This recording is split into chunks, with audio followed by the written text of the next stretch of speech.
What's up YouTube, this is Fate, bringing you another Yu-Gi-Oh video, and today I'm going to be showing you my top 10 favorite Yu-Gi-Oh decks. Figured, I got home the other night and noticed that I had just hit over 200 subscribers, so again, thank you very much for those who are supporting me out here to this moment.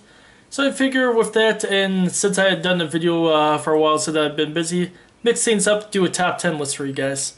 And just because this guy over here has been helping me a lot with the videos such as pack challenges and whatnot, I also invited my friend Will into the room to view the list himself along with you guys. Say hi, Will. Hello. Yep. So anyways, wanted to get in and, well, this also, guess I should have labeled this top 10 decks slash top 10 archetypes, but same difference in a way.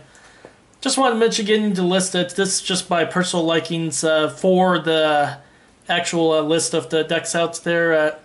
And they range from how strong they've been with me through the game, slash how nostalgic they've been, and just how much general fun I've had with the deck in general.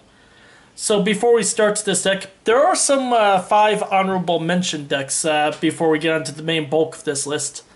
5 of them being Gravekeepers, Agents, Ignites, Draco Slayers, as well as Yang Zing. So I'm just going to mention this right now for the whole nostalgia thing.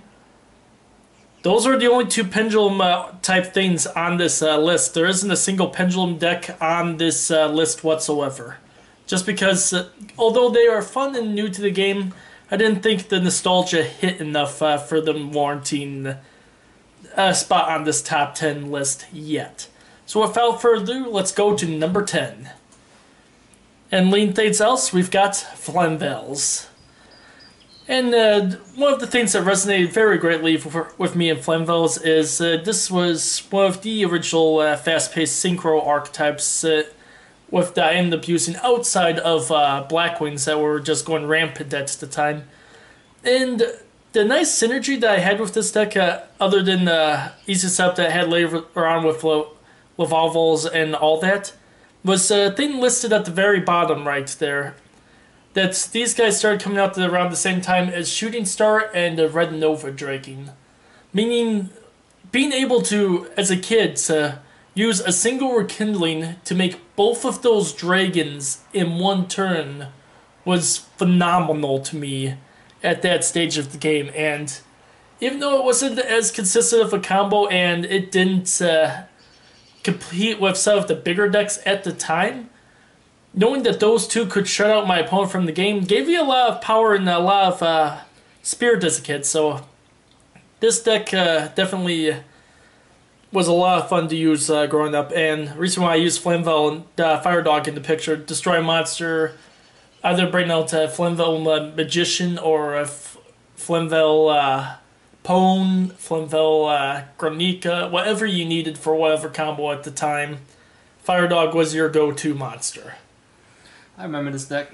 It was really tough even playing Blackwings. I never understood why that Fire Dog has those weird spiky wing things on it. Doesn't even look cool. Well, that's one person's opinion right there. Moving on to number 9. We've got Sabers. Oh, Mr. Gotham's. Yep, the whole Gotham's loop, wipe out the opponent's hand, that's even still active in today's game, just not as consistent as most of the other things out there. That's why my name's Gotham. So you got him. Yeah, but anyways, one of the things that really got me going with this deck is just fast synchro combos that can do OTK potential, the hand control with the Goms. Easy to bring back combo pieces with either Fultro or Regivura to keep those materials flowing. And the fact that you had access to Naturia Beast embarking on this build and you could potentially get both of those monsters out in one turn is fantastic. Now, the reason why this ranks lower than some of the other options on the list, like some TGs and whatnot later, is I also have bad memories going up against this deck, because I did end up going to the North American Nationals in 2008. Guess what was the only thing that I faced outside of Infernities? the big player on campus, Sabers at the time. And don't only gained those two matchups all tournament frustrated me. To the point I think I did something horrific. Like I think I only won 2 matches out of the entire event. Those 2 decks spiked me down so badly. And Sabers just inciting the rage a little bit. I thought they would get stumbled by Inferndes, but knowing that Inferndes didn't even get to the top 32 in that tournament, and they ended up being the final 4 players of the entire tourney, there was a little bit of hatred in the past, so for that anti-nostalgia reason, that's the reason why they only rank at number 9. Well, yeah, they're pretty good. For number 8, we've got Constellars, one of more newer decks on this list. And Pleiades Control. This was the big thing that definitely stunted a lot of players around this time when Pleiades and Constellars first came out. Just some of the easier turn 1 setups, especially when cards like Fire Formation Tenki came out, because you have Rhoda for Pollux and Tenki for the Beast Warrior guy to be able to go and just make first turn Pleiades that much more consistent at the time. Lock-up combos, honest support, the obvious rank Forbes fan, and to be able to work with some of the other unique control cards like Kaiser Coliseum, and being the only real deck outside of Bujin's for the longest time to be able to truly utilize that combo and just lock down opponents with it. This was definitely a fantastic control deck to use, and it still is fantastic to use on my spare time when I get the chance to. Yeah, Pleiades is a real punk. Nothing more needs to be said. Number 7, Heroes. Oh my god. The spams? Yep, spams. Just the fact there are so many variants out there. Darklaw is... Just for the powerhouse that Darklaw is, he is the lockdown card of the meta, even to this day. Easy access to so many iconic monsters, where it's a current E-Hero build with the Darklaw, and some of the other guys, or going back to the Flame Wingmans, the Thunder Giants, the Shining Flare Wingmans, the Steam Healers even. Just the fact that this build has so many routes you can go through the ages.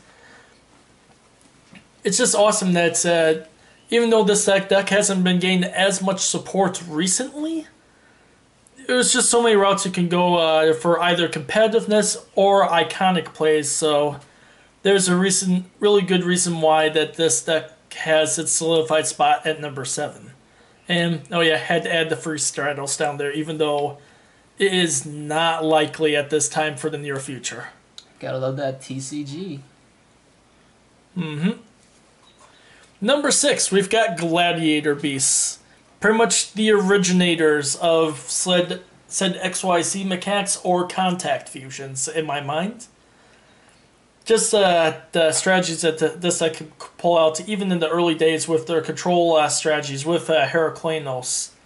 A pretty nice diverse monster pool to use to say out cards from the graveyard by bashing them, spelling traps with Bestiary here, fishing back another level 4 with Darius, and with combo cards like Gladiator Beast of War Chariot and that.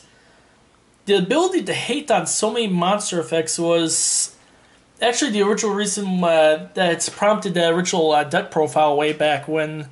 Just the fact that if you could get that combo looping enough, that old style Necros deck, this deck could actually shut that Necros deck out or stunt their plays significantly, even at that time. And even though it never got a more real good support later on, just the natural ability to combo with Fire Fist cards with the search and speed powers, kind of like what I did with prior deck profile, definitely gave this build a lot of fun combos to use later on, and still remains one of my more favorite fusion-based decks to this day. Yeah, it was really tough. It floated a lot. But the one thing that's important is that's a bird wearing armor. A bird wearing armor. Armor, guys. Even though this was not, it was meant to, but this was another reason why Gladiator Beast was stunted a little bit earlier on, and why this is a little lower on the list. The fact that Bestiary was on the ban list as a one-of for a little too long for my liking in the TCG, so it did even take me a little bit to pick this deck back up once it finally got fully powered. Armor. Number 5, we've got Evil Swarms. It's a really good deck. The anti-meta deck that does not seem want to die, even in today's standards. It just needs one thing to be like tier 1.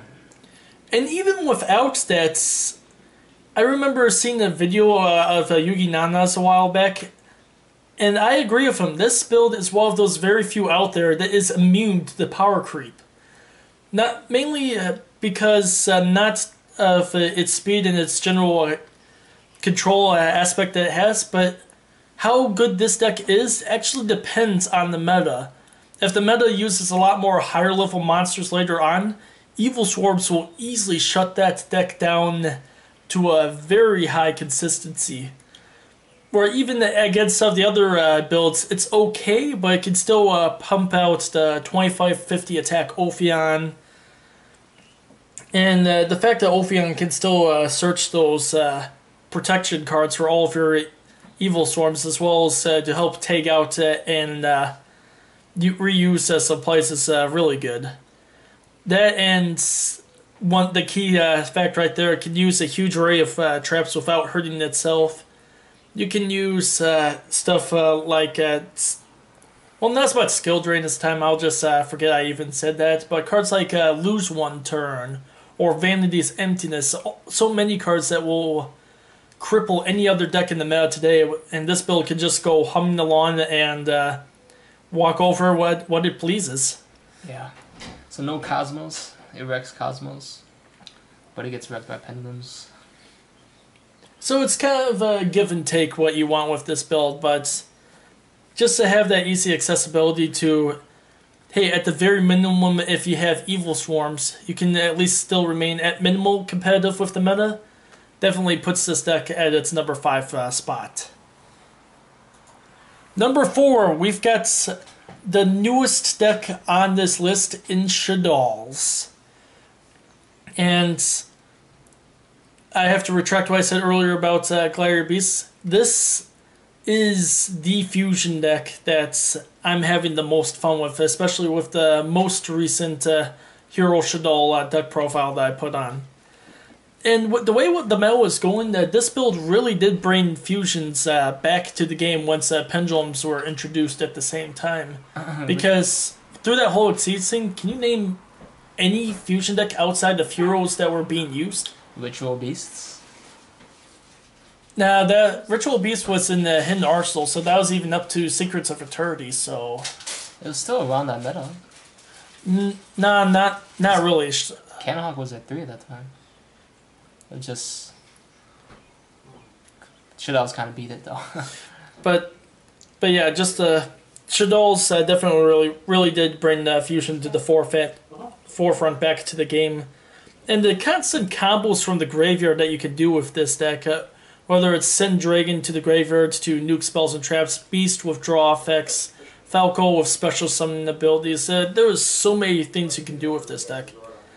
And the fact that you can combo with multiple different attributes to go into whatever fusion monster you want, Construct Rest in Peace.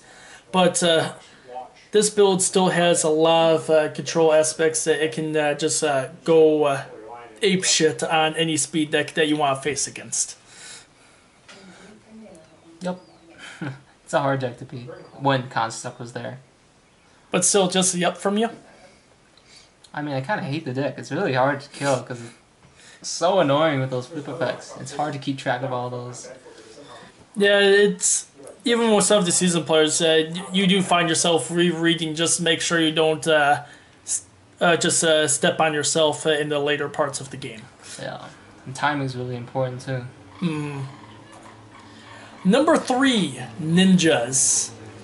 Knowing me, this deck had to be on there with the overall top 10 list.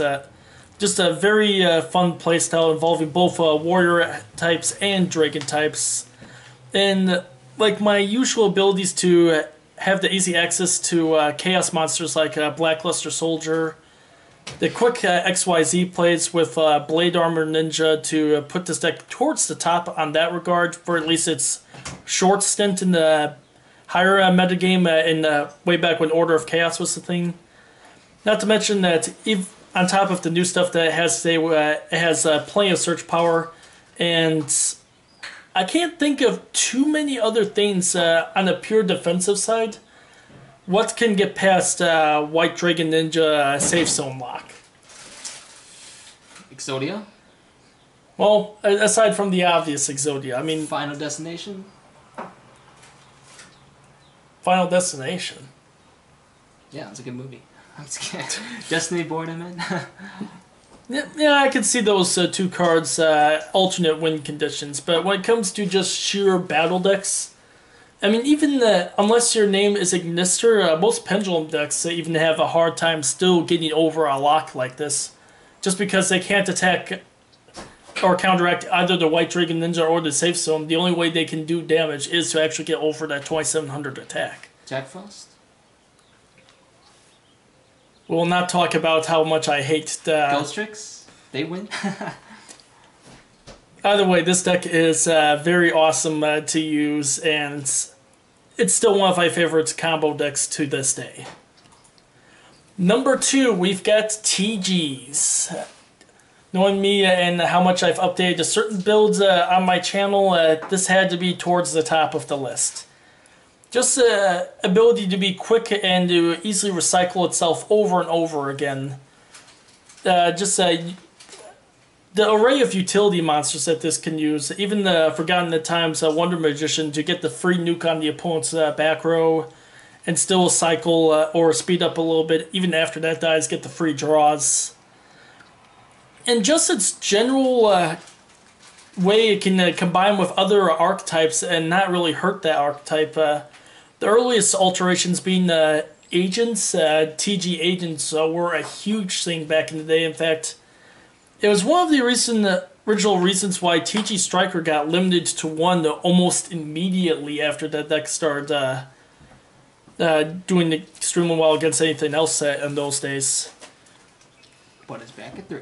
Oh yeah. Yep, and like I said, using in the current alteration with my Necros build, granted, a deck like that doesn't mesh as much with like most other archetypes, but just the reason you can combine both plays and they just naturally coexist.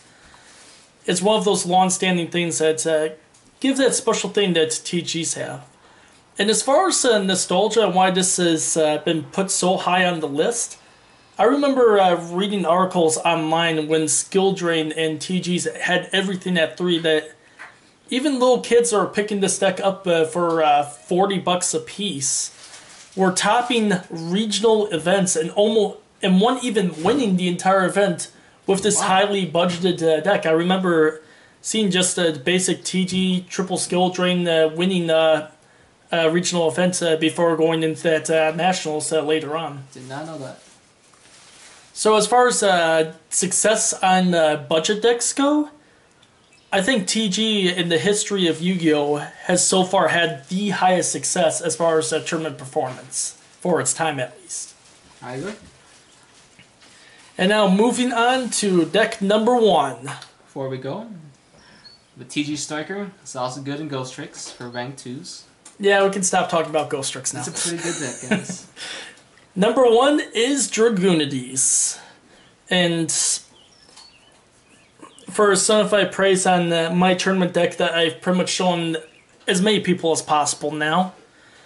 This is my go-to deck still to this day, even against the current meta, just the way it's designed. And I think ever since Dragon Ravine was announced with Leviathan and the rest of that way back when, I just fell in love with this deck. Not just the dragon aspect that can combine with so many other unique monsters, but its ability to, through the alterations through the years, to be able to pressure your opponent with multiple FTK and OTK variants in plays is just fantastic. Was just in the beginning with its basic Dragoon plays or Dragoon Ruler, which I actually lucked into having that deck for that format. So there was a format out there where I didn't really need to do much of picking up of anything. I just had one of the best decks out there, all because of Dragoonies. And even with some of the new stuff being announced and whatnot, I guess I can kind of see why TCG Konami is resilient on putting Ravine back up to 2, even though it should have been at 3 for easily a couple formats now. It's too good. It seems to be that long-standing Wingbeast/Dragon archetype that it can constantly give aids to that new thing coming out to put right towards the top where it needs to be right off the bat. And for a deck to be that cohesive with so many other things, even more than TGs to an extent, and again, just to reuse some of my favorite monsters over and over and over again, it's definitely put this in a special place in my heart just for the overall history that I've been playing in the game. And I can safely say out of the decks out there that I've circulated, torn apart, rebuilding that, at one point in time, I've always at least had one version of Dragoonies in my arsenal at any given point. Witness on that. And with that, we thank you for watching my top 10 list on my top favorite Yu-Gi-Oh decks through the years. Again, thanks. Hey, last for comments as we go. I think you forgot Ghost Tricks, deck 0. Oh no, I've got Ghost Tricks on my top 5 most hated decks, so no, it's on the list out there. You'll change your mind someday. Not likely. But anyways, thank you for watching the video, and as always, comment, rate, and subscribe. And until next time.